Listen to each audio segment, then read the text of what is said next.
102.7 Mom FM, 8:19, 19 minutes after 8 o'clock. Welcome to it. It's Chris here in the studio. Blue sky, sunshine outside. That wind, a little bit strong out there, but I'll take today versus what we had yesterday. Now, I can't really forecast too much tomorrow, but maybe these two individuals can. Hannah, you up for taking a stab at the forecast at all or not? I'll take spring or rain as long as it's not snow. All right, sounds good. And Rob's in the studio as well. Rob, good morning to you, by the way. Rob Lloyd, the board-certified behavior analyst at West Michigan CMH. Good morning, and thanks for returning to the studio with us. Good morning. Yeah, Hannah is back in the studio as well. Hannah, we were talking before we went on the air that this is, third or fourth time in the studio now? One of the two. Okay. Well, welcome back. And over the next few minutes, we're going to be talking with these two individuals. It is Autism Awareness Month, April being that month. And we're going to be talking about a program called ABA.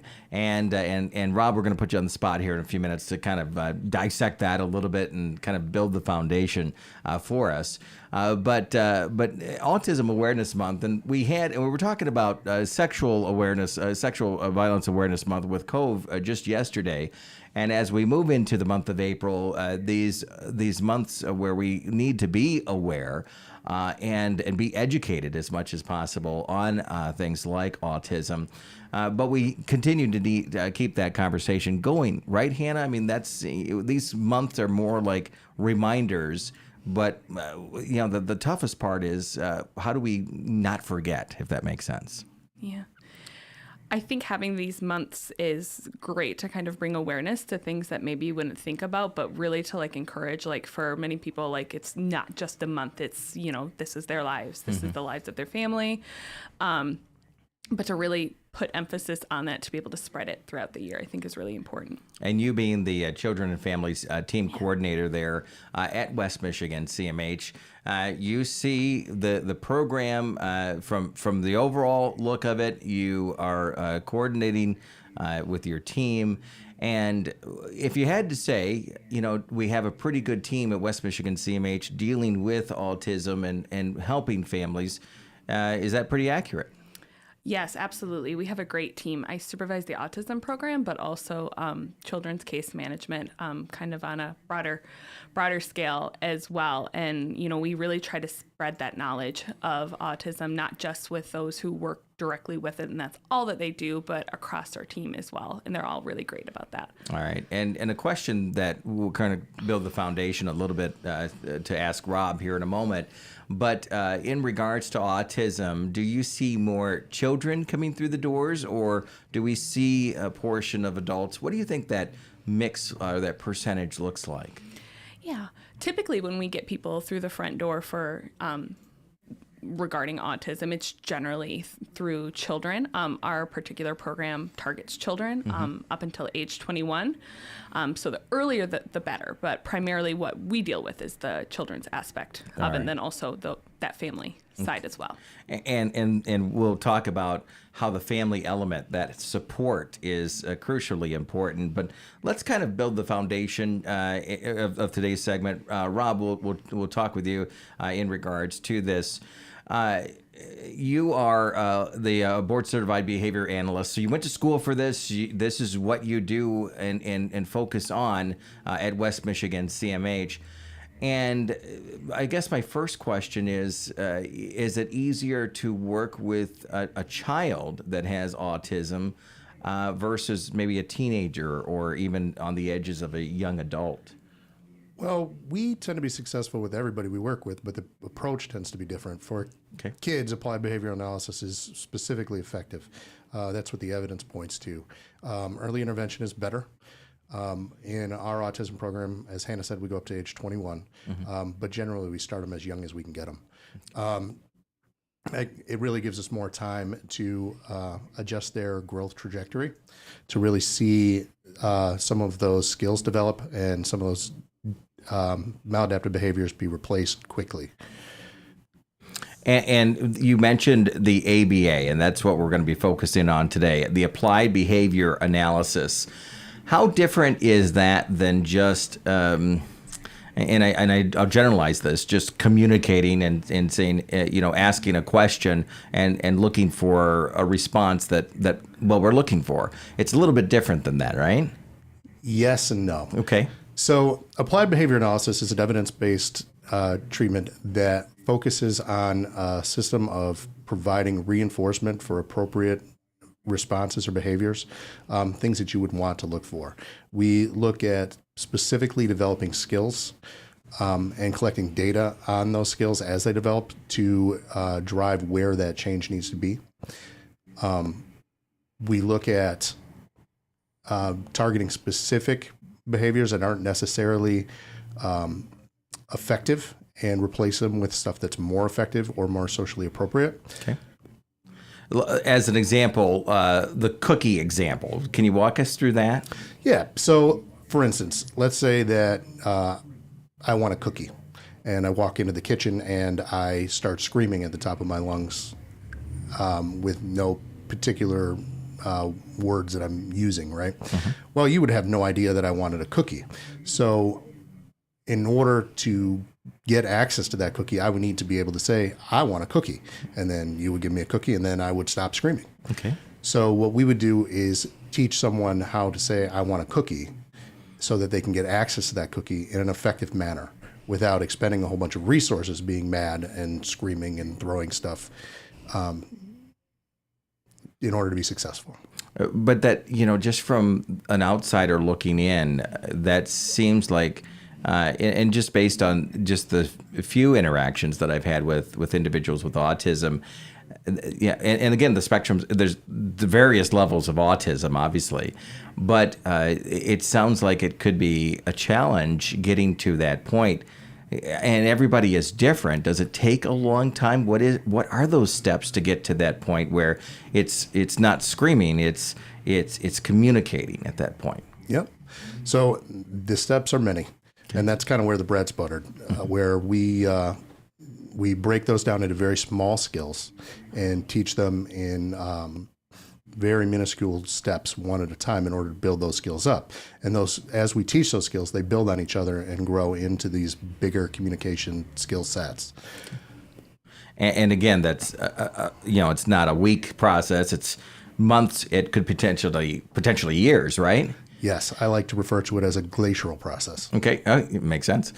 Take us through, if a parent is listening right now and their child has autism and they've been frustrated with everything that, doctor's appointments and this appointment and that appointment, and not breaking that ice as much as possible.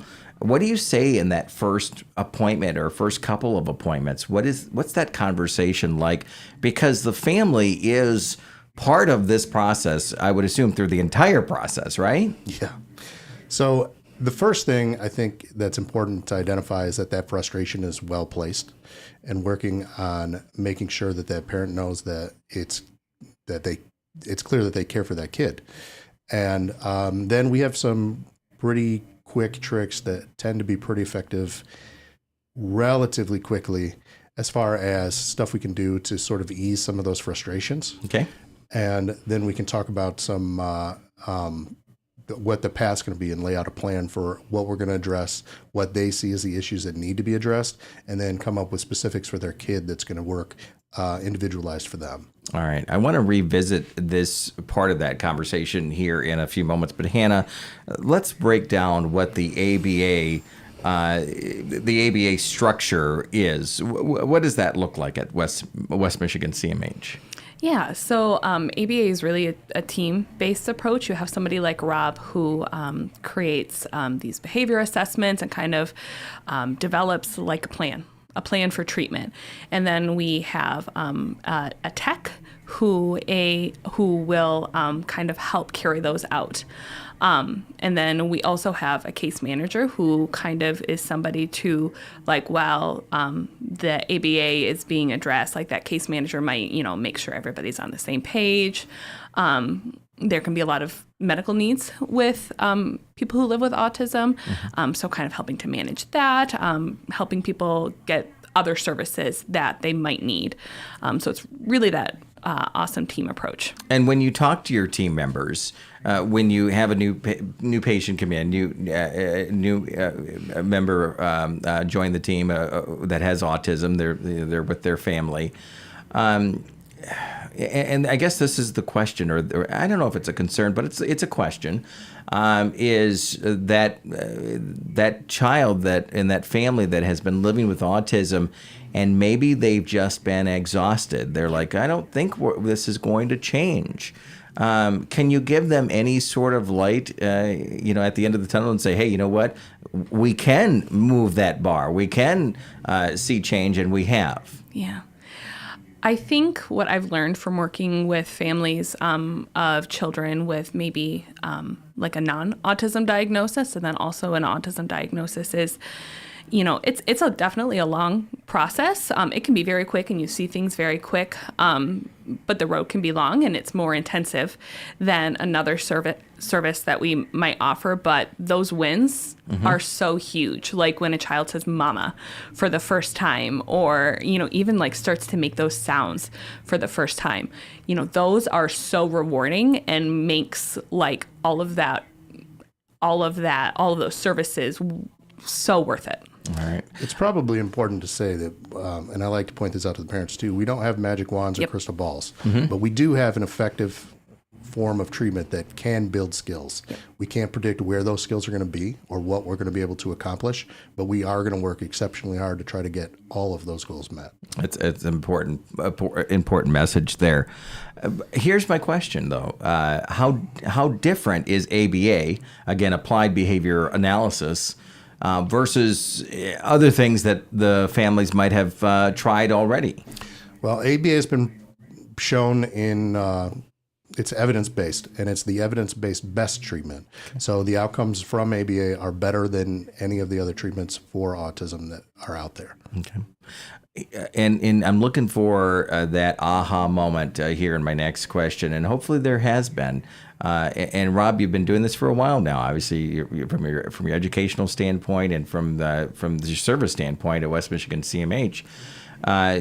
Has there been those moments where you're like, yeah, this is what we're looking for. This is why we do this? Yes, I've had plenty of those moments. Okay. I've worked with kids who have gone from unable to speak to sitting down with their mom and asking to make a Christmas list. Wow. That kind of moment happens. It doesn't happen all the time. It doesn't happen with every kid, but when it does happen, it's life-changing. For everybody, right? I mean, what is that reaction from the parents when that happens? There's a lot of tears. There's a lot of dust in the air at the old autism center. And everybody takes a minute and celebrates and then gets back to work because there's more to do. Do you see that child with autism understands that they've also made a breakthrough at that moment? I don't know if they necessarily see it as a breakthrough, but I can definitely see that they're appreciative of the things that they've learned. Interesting. And they respond to other people's reactions, right? So they see those people around them like, yes, like so excited. And, that more than anything, I think it's like, they get excited about that. Yeah, and that's got to be rewarding for everybody involved, and that's the cool part. If you're just joining us, we're talking with Hannah and Rob, West Michigan CMH team members. Hannah, Children and Family's team coordinator, overseeing the autism program. Rob, the board-certified behavior analyst. And I say this question because I assume that there is different levels of autism, and Rob, I'll throw this out to you if you don't mind.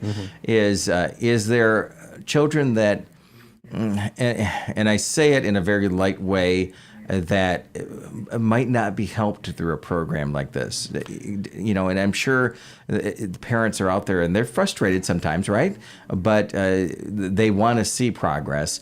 But is there sometimes that wall we can't overcome? Yeah, Chris, unfortunately, that does happen. There are some times that we can't achieve our goals that we would like to reach, but that doesn't mean we stop trying. Yeah, it's a good message there.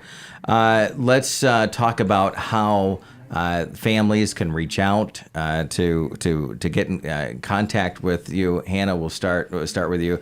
What is that first step? What is the timeline and the progress track here that we can give to these families out here? Yeah, I think progress for anybody looks different, but kind of luckily you can access these services the same way you would any service, and that would be through the front door, and then after that looking at testing and also looking at is ABA the right course for you and for your family. It's highly intensive, so that might not be the right fit for every family. It's highly effective, but just kind of making that balance, is it right for this child? And then we have that testing component too, do they qualify? Okay. And they reach out, phone, email, website, anyway that way, right? Yeah, you can access a screening through the front door, either through phone. That's probably the most effective way. It's just calling the front door and asking for a screening. That would be an effective way to do it.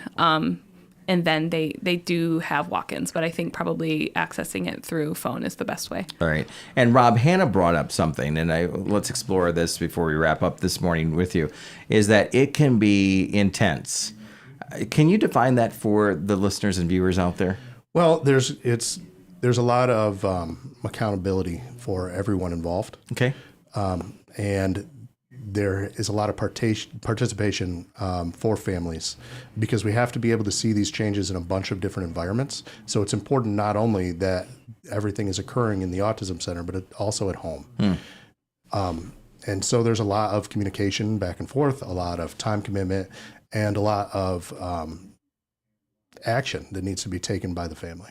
And if there was one message that we wrap up today with, in regards to encouraging those parents to make that call, to sit down, to go through that screening, what message would that be, Rob? I would say that do everything you can to advocate for your child, and make sure that the people who are working with your child are doing everything they can to help you be successful there. All right, very good. And Hannah, this is available to any family that has autism, a member of their family with autism in Mason, Oceana, Lake County, correct? Yes. Okay, and picking up that phone number or picking up that phone and calling is that first step. And we'll put that phone number on our Facebook page and our YouTube channel so that it's referenced there. But people can go to the website too and find out more information about this program and other programs. And the website is, if you don't mind sharing that with our viewers here. I believe it is I don't know it off the top of my head. No, it's okay. It's all right. We'll put that link from West Michigan CMH, and people can go to their Facebook page and as well Google it and find it. I'm the same way.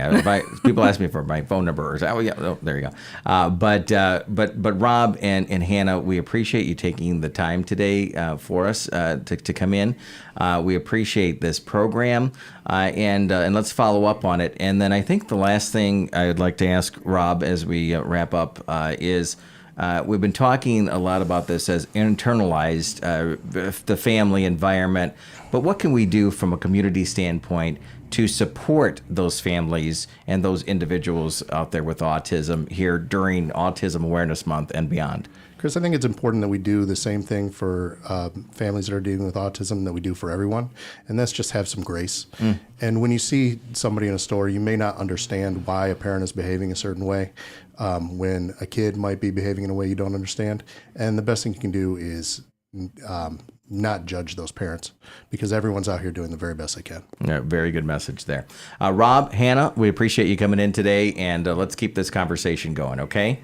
Thank you. You got it. 8:38 on your station playing your hit music. It is 102.7. It's Mom FM. Want the best? Need the best? Get the best. You play the